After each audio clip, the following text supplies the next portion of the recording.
തലശ്ശേരി അതിരൂപത KCYM-ഉം ഷാലോം ടെലിവിഷനും സംയുക്തമായി ചേർന്നൊരുക്കുന്ന യുക്യാറ്റ് പഠന പരമ്പരയിലേക്ക് ഏവർക്കും ഹൃദ്യമായ സ്വാഗതം. തലശ്ശേരി അതിരൂപതയുടെ ഇടയനും സീറോ മലബാർ സഭയുടെ സിനഡൽ സെക്രട്ടറിയുമായ നമുക്കെല്ലാവർക്കും സുപരിചിതനായ അഭിവന്ദ്യ ജോസഫ് പാമ്പ്ളാനി പിതാവാണ് ഇന്ന് ഈ യുവജനങ്ങളുടെ ചോദ്യങ്ങൾക്ക് ഉത്തരം നൽകുന്നത്. അഭിവന്ദ്യ പിതാവിനെ എല്ലാവരുടെയും പേരിൽ ഏറെ സ്നേഹത്തോടെ ഈ പരിപാടിയിലേക്ക് സ്വാഗതം ചെയ്യുന്നു.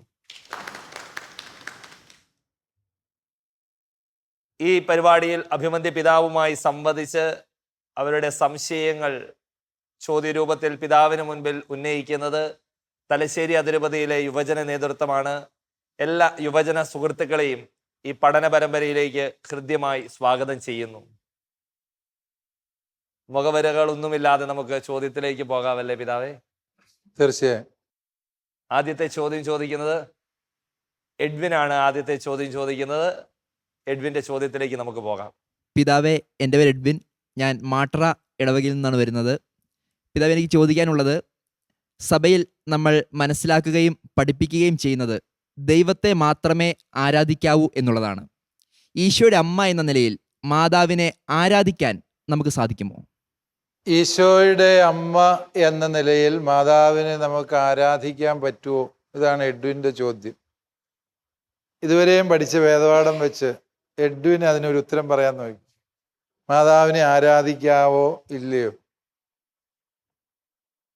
അങ്ങനെയാണെങ്കിൽ നിന്റെ കല്യാണത്തിന് മറ്റേ വേദപാഠം കേൾക്കാതെ നിന്നെ കയറ്റിവിടാം. എന്താണ് എഡ്വിൻ? മാതാവിനെ ആരാധിക്കാവോ? മാതാവിൻ്റെ മധ്യസ്ഥം തേടാം. മധ്യസ്ഥം തേടാം. എഡ്വിൻ പറഞ്ഞത് ശരിയാണ്. മാതാവിനെ ആരാധിക്കാൻ നമുക്ക് അവകാശമില്ല. ആരാധനയ്ക്ക് അർഹൻ ദൈവം മാത്രമാണ്. വേറെ ആരും ആരാധനയ്ക്ക് അർഹനല്ല. സഭയിൽ അതിന് രണ്ട് പദങ്ങൾ ഉപയോഗിക്കുന്നുണ്ട്. ദൈവം ആരാധനയ്ക്ക് അർഹൻ, വിശുദ്ധർ വണക്കത്തിന് അർഹർ. വെനറേഷൻ, അഡോറേഷൻ രണ്ട് വാക്കുകളാണ്. വണങ്ങുക എന്ന് പറഞ്ഞാൽ വെനറേഷനാണ്, ആരാധിക്കുക എന്ന് പറഞ്ഞാൽ അഡോറേഷനാണ്. പരിശുദ്ധ കുർബാനയെ നമ്മൾ ആരാധിക്കും. കാരണം എന്താ? പരിശുദ്ധ കുർബാന ദൈവം തമ്പുരാൻ തന്നെയാണ്. ഈശോയെ നമ്മൾ ആരാധിക്കും, പരിശുദ്ധാത്മാവിനെ ആരാധിക്കും, പിതാവായ ദൈവത്തെ ആരാധിക്കും. കാരണം അത് സത്യമായും ആരാധനയ്ക്ക് അർഹനായ ത്രിയേക ദൈവമാണ്. അതേസമയം വിശുദ്ധരെല്ലാവരും വണക്കത്തിന് യോഗ്യരാണ്. മാതാവിന് ശ്രേഷ്ഠമായ വണക്കം, അതിന് മാതാവ് അർഹയാണ്. ഹൈപ്പർ ധൂളിയ എന്നൊരു വാക്ക് സഭാചരിത്രത്തിൽ ഉപയോഗിക്കാറുണ്ട്. മാതാവിനുള്ള വണക്കം ശ്രേഷ്ഠമായൊരു വണക്കം. പക്ഷേ മാതാവിനെ നമ്മൾ ഒരിക്കലും ആരാധിക്കാൻ പാടില്ല. കാരണം എന്താണ്? അങ്ങനെ മാതാവിനെ ആരാധിക്കണമെന്നും മാതാവ് പരിശുദ്ധ ത്രിത്വത്തിലെ ഒരാളാണ് എന്നൊക്കെ പറയുന്ന ഒരു സെക്ടേറിയൻ വിഭാഗം കേരളത്തിൽ തന്നെ ഉണ്ടായിട്ടുണ്ട്. സഭാചരിത്രത്തിൽ ഇങ്ങനെ മാതാവിനെ ആരാധിക്കണമെന്ന് വാദിച്ച കുറേ പാഷണ്ഡതകൾ രൂപപ്പെട്ടിട്ടുണ്ട്. ആ പാഷണ്ഡതകളെ എല്ലാം സമയാസമയങ്ങളിൽ തിരുസഭ തള്ളിക്കളയുകയാണ്. അത് തെറ്റായ കാഴ്ചപ്പാടാണ് എന്നും മാതാവിനോട് സ്നേഹവും ഭക്തിയും ആദരവും നമുക്കെല്ലാവർക്കും ഉണ്ടാകണം. പക്ഷേ ആ ആദരവ് ദൈവത്തിന് കൊടുക്കേണ്ട ആരാധനയ്ക്ക് തുല്യമാകാൻ പാടില്ല. കാരണം പരിശുദ്ധ ദൈവമാതാവ് നമ്മെപ്പോലെ ഒരു മനുഷ്യ വ്യക്തിയായി സൃഷ്ടിക്കപ്പെട്ടവളാണ്. നമ്മിൽ ഒരുവളാണ് പരിശുദ്ധ കന്യകാമറിയം. വേഡ്സ്വർത്തിന്റെ പ്രസിദ്ധമായ വാചകം കടമെടുത്ത് പറഞ്ഞ she is the solitary boast of the tainted human nature. ഈ കറപുരണ്ട മനുഷ്യപ്രകൃതിക്ക് അഭിമാനിക്കാവുന്ന ഏക മഹത്വമാണ് പരിശുദ്ധ കന്യകാമറിയം. അതൊക്കെ സത്യമാണ്. പരിശുദ്ധ അമ്മയുടെ പ്രാധാന്യം അത്രമേൽ ഉദാത്തമാണ് സഭയിൽ. പക്ഷേ അതൊരിക്കലും അമ്മയെ ആരാധനയ്ക്ക് അർഹമാക്കുന്നില്ല. അമ്മ അത് ആഗ്രഹിക്കുന്നുമില്ല. അമ്മ എന്താണ് എപ്പോഴും പറയുന്നത്? നിങ്ങൾ ഈശോയുടെ അടുക്കിലേക്ക് പോകും. പരിശുദ്ധ മറിയത്തിലൂടെ ഈശോയിലേക്ക് എന്നാണ്. എല്ലാവരെയും ഈശോയിലേക്ക് വഴികാട്ടുന്നവളാണ് പരിശുദ്ധ കന്യകാമറിയം എന്ന് നമ്മൾ ഓർക്കുക. അതുകൊണ്ട് നമ്മളെപ്പോഴും മാതാവ് എന്നെ പറഞ്ഞ് എൻ്റെ ചിത്തം എൻ്റെ രക്ഷകനായ ദൈവത്തിൽ ആനന്ദിക്കുന്നു. അവിടുന്ന് വലിയ കാര്യങ്ങൾ ഈ ദാസിയിൽ നിറവേറ്റി. അതിനാൽ ഞാൻ ഭാഗ്യവതി എന്ന് തലമുറകൾ പ്രകീർത്തിക്കും. എൻ്റെ മിടുക്കുകൊണ്ട് ഞാൻ മഹത്വമുള്ളവളായി എന്നല്ല അമ്മ പറഞ്ഞു. അമ്മ പറഞ്ഞ എന്താ? ശക്തനായ ദൈവം എന്നിൽ വലിയ കാര്യങ്ങൾ ചെയ്തു, അതിനാൽ ഞാൻ ഭാഗ്യവതിയാണ് എന്നെല്ലാവരും തലമുറകൾ തോറും പ്രകീർത്തിക്കും. ദൈവം എന്നിൽ പ്രവർത്തിച്ച കാര്യങ്ങളാണ് എൻ്റെ മഹത്വം, അല്ലാതെ എൻ്റെ വ്യക്തിപരമായ മഹത്വമല്ല. മാതാവിൻ്റെ സന്തോഷം ദൈവം മഹത്വപ്പെടുന്നതിൽ മാത്രമാണ്. അതാണ് സ്തോത്രഗീതത്തിൻ്റെ ആദ്യ വാക്കുകൾ സൂചിപ്പിക്കുന്നത്. അതുകൊണ്ട് നമ്മിൽ നിന്ന് പരിശുദ്ധ കന്യകാമറിയം ആവശ്യപ്പെടുന്നത് നാം ദൈവത്തെ ആരാധിക്കണം, ദൈവത്തെ മാത്രമേ ആരാധിക്കാവൂ, ദൈവത്തെ ആരാധിക്കുന്നതിൽ സന്തോഷിക്കുന്നവരാകണം. ഇതാണ് പരിശുദ്ധ അമ്മയുടെ ജീവിത ലക്ഷ്യം തന്നെ. അതിനുവേണ്ടിയാണ് അമ്മ നമ്മളെ ഒരുക്കുന്നത്. പിതാവിൻ്റെ മറുപടി എഡ്വിന് തൃപ്തികരമാണെന്ന് പ്രതീക്ഷിക്കുന്നു. അതെ പിതാവേ. നമുക്ക് അടുത്ത ചോദ്യത്തിലേക്ക് പോകാം. അടുത്ത ചോദ്യം ചോദിക്കുന്നത് നിഖിലാണ്. അടുത്ത ചോദ്യം ചോദിക്കുന്നത് നമുക്ക് നിഖിലിന്റെ ചോദ്യം കേൾക്കാം. അഭിവന്ദ പിതാവേ, എൻ്റെ പേര് നിഖിൽ സാബു, എണ്ണപ്പാറ ഇടവകയിൽ നിന്നാണ് വരുന്നത്. ഞാൻ എഡ്വിൻ ചോദിച്ചതിനോട് കൂട്ടിച്ചേർത്ത് ചോദിക്കുന്ന ഒരു ചോദ്യമാണ്. മാതാവിനെ ഫുള്ളായിട്ട് നിരാകരിക്കുന്ന ഒരു മതവിഭാഗം നമ്മുടെ ഇടയിലുണ്ട്. അപ്പോൾ അതിനെ കുറിച്ച് പിതാവിൻ്റെ ഒരു അഭിപ്രായം അറിഞ്ഞാൽ കൊള്ളാവുന്നുണ്ട്. നിഖിൽ ചോദിക്കുന്നത് മാതാവിനെ പൂർണ്ണമായും നിരാകരിക്കുന്ന മതവിഭാഗമല്ല, ചില ക്രൈസ്തവ വിഭാഗങ്ങൾ ഉണ്ട് അല്ലേ? നിഖില് ചോദിച്ച ആ ചോദ്യം നിങ്ങൾക്ക് പലർക്കും തോന്നിയിട്ട് ചിലരുടെ ഏറ്റവും വലിയ വിഷയം മാതാവിനെ തള്ളിപ്പറയുക എന്നുള്ളതാണ്. മാതാവ് കന്യകയല്ല, മാതാവ് അമലോത്ഭവയല്ല, മാതാവിന് വേറെ പിള്ളേരുണ്ടായിരുന്നു, ഇങ്ങനെയൊക്കെ പറഞ്ഞ് നടക്കുന്ന ചില ക്രൈസ്തവ വിഭാഗങ്ങളെ നമ്മൾ കാണാറുണ്ട്. പ്രത്യേകിച്ച് ഈ പെൻഡക്കോസ്റ്റൽ വിഭാഗങ്ങളിൽ നിന്നുള്ളവർ അത്തരം പ്രചാരണങ്ങൾക്ക് കൂടുതൽ പ്രാധാന്യം നൽകുന്നു. പക്ഷേ അത് അവരുടെ അറിവില്ലായ്മ കൊണ്ടാണ്. കാരണം എന്താണെന്ന് ചോദിച്ചാൽ, വിശുദ്ധ ഗ്രന്ഥം പരിശുദ്ധ അമ്മയ്ക്ക് ഏറ്റവും സവിശേഷമായ ഒരു സ്ഥാനം നൽകുന്നുണ്ട്. സ്വർഗം ഗബ്രിയേൽ ദൂതനിലൂടെ അവളുടെ മുമ്പിൽ വന്ന് പറഞ്ഞു, നന്മ നിറഞ്ഞവളെ സ്വസ്തി, കർത്താവ് നിന്നോടുകൂടെ, നീ സ്ത്രീകളിൽ അനുഗ്രഹീത. അത് പറഞ്ഞത് ഒരു മാർപ്പാപ്പ പറഞ്ഞ വാക്കല്ല, അല്ലെങ്കിൽ മാതാവിനോട് ഭക്തിമൂത്ത ഏതെങ്കിലും പള്ളിയിലച്ചൻ്റെ പ്രസംഗമല്ലത്. അതാരാണ്? ദൈവപിതാവിൻ്റെ അഭിസംബോധനയാണ്. ദൈവപിതാവാണ് വന്ന് ദൂതനിലൂടെ പരിശുദ്ധ അമ്മയോട് പറയുക, നന്മ നിറഞ്ഞവളെ സ്വസ്തി, കർത്താവ് നിന്നോടുകൂടെ ഉണ്ട്. വാസ്തവത്തിൽ പിതാവായ ദൈവം പരിശുദ്ധ അമ്മയ്ക്ക് കൊടുക്കുന്ന ആദരവാണ്, സ്നേഹമാണ്. അമ്മയുടെ പ്രാധാന്യം അവിടെ വ്യക്തമാക്കുക. പുത്രൻ തമ്പുരാന് മാതാവിനോടുള്ള പ്രാധാന്യം, ബന്ധം നമുക്ക് വ്യക്തമാണ്. മകൻ എന്നതിന് പരിശുദ്ധാത്മാവ്, അത്യുന്നതന്റെ ശക്തി പരിശുദ്ധ അമ്മയുടെ മേൽ വന്ന് വസിച്ചപ്പോഴാണ് ആ അമ്മയുടെ ഉദരത്തിൽ ഈശോ ഭൂജാതനായി. അപ്പോൾ പരിശുദ്ധ ത്രിത്വം പരിശുദ്ധ അമ്മയ്ക്ക് കൊടുക്കുന്ന ഒരു പ്രാധാന്യമുണ്ട്. അതാർക്കാ നിഷേധിക്കാൻ പറ്റുക? പരിശുദ്ധ കന്യകാമറിയം തന്നെ സ്തോത്രഗീതത്തിൽ പറയുന്നുണ്ട്, ഇന്ന് മുതൽ സകല തലമുറകളും എന്നെ ഭാഗ്യവതി എന്ന് വിളിക്കും. ഇനി ഇതിനേക്കാൾ എല്ലാം ശ്രേഷ്ഠമായൊരു കാര്യം, കാനായിലെ കല്യാണ വിരുന്നിൽ മാതാവ് പറഞ്ഞത് കേട്ട് ഈശോ അത്ഭുതം പ്രവർത്തിച്ചു. അത് അമ്മയുടെ സവിശേഷത. ഇതിനേക്കാൾ എല്ലാം വലിയ ഒരു കാര്യമായിട്ട് ഞാൻ കരുതുന്നത്, ഈശോ തൻ്റെ മരണത്തിൻ്റെ തൊട്ട് മുൻപുള്ള നിമിഷം ചെയ്യുന്ന പ്രവൃത്തി എന്താണ്? യോഹന്നാനോട് പറഞ്ഞു, ഇതാ നിന്റെ അമ്മ എന്ന് പറഞ്ഞു. മനുഷ്യകുലത്തിൻ്റെ പ്രതിനിധിയായിട്ടാണ് യോഹന്നാൻ അവിടെ നിൽക്കുക. അവനോട് പറയും, ഇതാ നിന്റെ അമ്മ. കുരിശിൽ വെച്ച് അമ്മയെ നമുക്ക് അമ്മയായിട്ട് ഈശോ തരികയാണ്. ഏറ്റവും ശ്രദ്ധേയമായ വാചകം തൊട്ടടുത്തതാണ്. സുവിശേഷകൻ എഴുതി വയ്ക്കുക, ആ നിമിഷം മുതൽ ആ ശിഷ്യൻ അവളെ സ്വഭവനത്തിൽ സ്വീകരിച്ചു. യോഹന്നാനാണ് സഭയിലെ ആദ്യത്തെ വിശ്വാസിയായ അംഗം എന്ന് സഭാപിതാക്കന്മാർ പഠിപ്പിക്കും. വിശുദ്ധ അഗസ്തീനോസ് പുണ്യാളൻ പറയും, സഭയിലെ ആദ്യത്തെ വിശ്വാസി ചെയ്ത ആദ്യത്തെ പ്രവൃത്തി ഏതാണ്? ഈശോയുടെ അമ്മയെ സ്വന്തം ഭവനത്തിൽ അമ്മയായി സ്വീകരിക്കുക. അത് വിശുദ്ധ ഗ്രന്ഥം തരുന്ന ഒരു ദർശനമാണ്. ആ ദർശനമാണ് കത്തോലിക്ക സഭ നമ്മെ പഠിപ്പിക്കുന്നത്, അല്ലെ ശ്ലൈഹിക പാരമ്പര്യമുള്ള സഭകളെല്ലാം നമ്മളെ പഠിപ്പിക്കുന്നത്.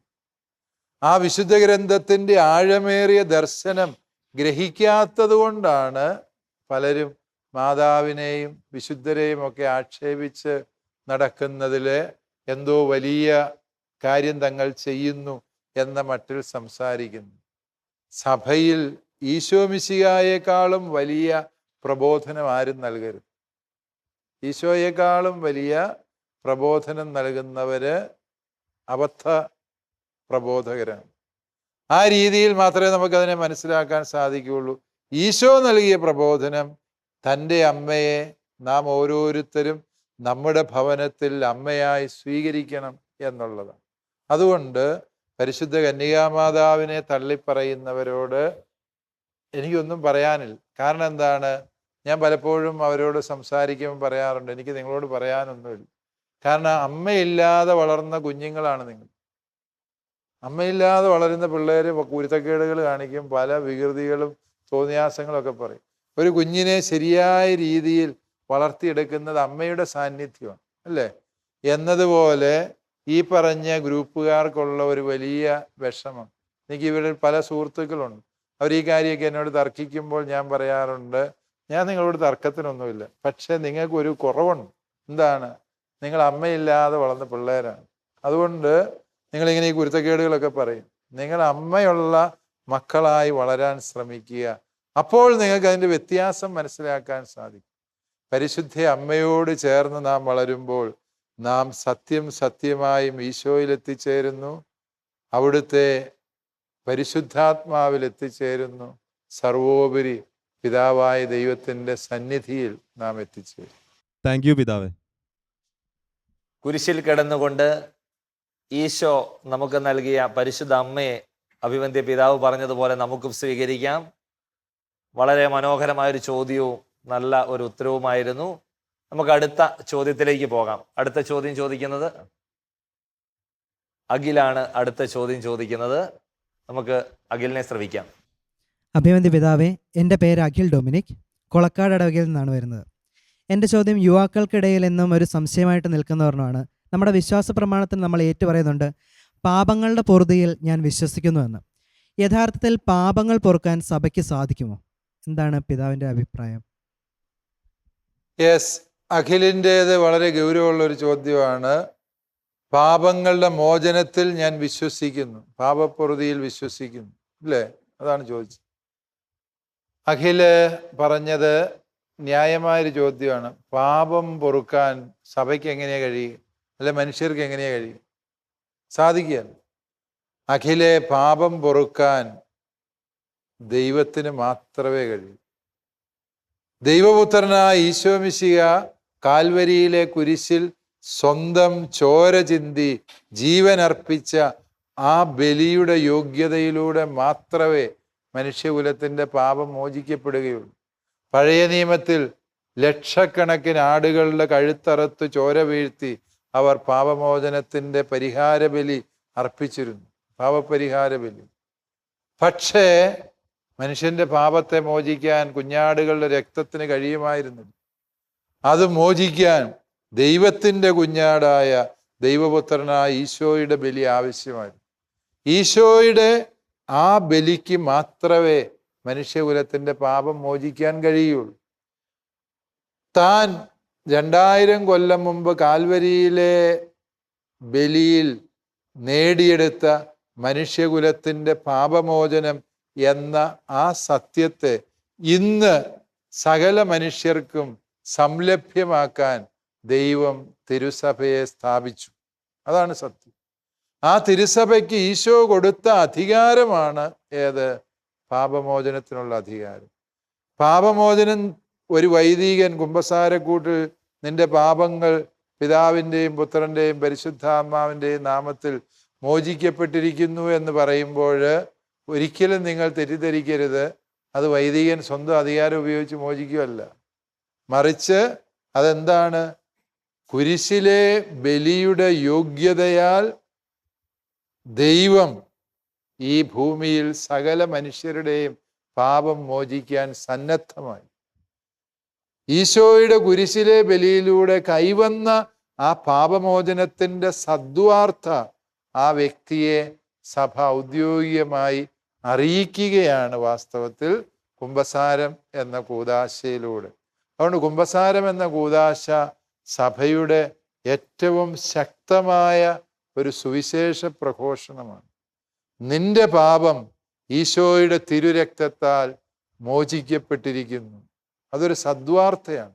ആ സദ്വാർത്ത അറിയിക്കാൻ ദൈവം നിയോഗിച്ച വ്യക്തിയാണ് വാസ്തവത്തിൽ വൈദികൻ എന്ന് നമ്മൾ മനസ്സിലാക്കുക. അതിനെ പലപ്പോഴും പലരും ചോദിക്കുന്നത്, പാപം ചെയ്തിട്ട് അച്ഛൻ്റെ ചെവി പോയി പറഞ്ഞതുകൊണ്ട് വല്ല ഗുണമുണ്ടോ? പറയുന്നത് അച്ഛൻ്റെ ചെവിയിലാണ് എങ്കിലും സത്യമായി നാം വിശ്വസിക്കുന്നു. അത് ഞാൻ ഏറ്റുപറയുന്നത് ഈശോ മിശിഹായോടാണ്. കാൽവരിയിലെ കുരിശിലെ തിരുരക്തം കൊണ്ട് കർത്താവ് തന്നെയാണ് എന്നെ കഴുകി വിശുദ്ധീകരിച്ച് നിർമ്മലനാക്കുന്നത് കുമ്പസാരക്കൂട്ടിൽ എന്ന സത്യം നമ്മൾ മനസ്സിലാക്കുമ്പോൾ പാപമോചനം എന്ന വലിയ കൃപ തിരുസഭയെ ദൈവം ഭരമേൽപ്പിക്കുന്നത് ദൈവത്തിന് നമ്മളോടുള്ള സ്നേഹത്തിൻ്റെ പരമമായൊരു പ്രകടനമായിട്ട് നമുക്ക് മനസ്സിലാക്കാൻ സാധിക്കും. ഈ ഒരു സത്യം ഗ്രഹിക്കുമ്പോൾ നിങ്ങൾ യുവജനങ്ങൾക്ക് തന്നെ മനസ്സിലാകും, കുമ്പസാരം എന്ന കൂദാശ നിങ്ങളുടെ ജീവിതത്തിന് ഏറ്റവും അത്യാവശ്യമായ ഒരു കാര്യമാണ്. കാരണം കുമ്പസാരത്തിലൂടെ നാം പാപം മോചിക്കപ്പെടുന്നു എന്ന് പറയുമ്പോൾ എന്താ ഉദ്ദേശിക്കുക? പാപം ചെയ്യാത്ത വ്യക്തിയെ പോലെ നിങ്ങളെ ദൈവം പരിഗണിക്കും, അല്ലേ? നമ്മൾ ക്ഷമിച്ചു എന്ന് പറഞ്ഞാലും ക്ഷമിക്കാതെ പലതും മനസ്സിൽ വെച്ചുകൊണ്ടിരിക്കും, അല്ലേ? നിങ്ങൾ ആലോചിച്ച് നോക്കിയാൽ നിങ്ങൾ ക്ഷമിച്ചെന്ന് പറഞ്ഞ പല കാര്യങ്ങളും ക്ഷമിച്ചിട്ടൊന്നുമില്ല. ഒരവസരം വരുമ്പം തിരിച്ചടിക്കാൻ വേണ്ടി നിങ്ങൾ കരുതി വെച്ചിട്ടുണ്ട്, അല്ലേ? ദൈവം അങ്ങനെയല്ല.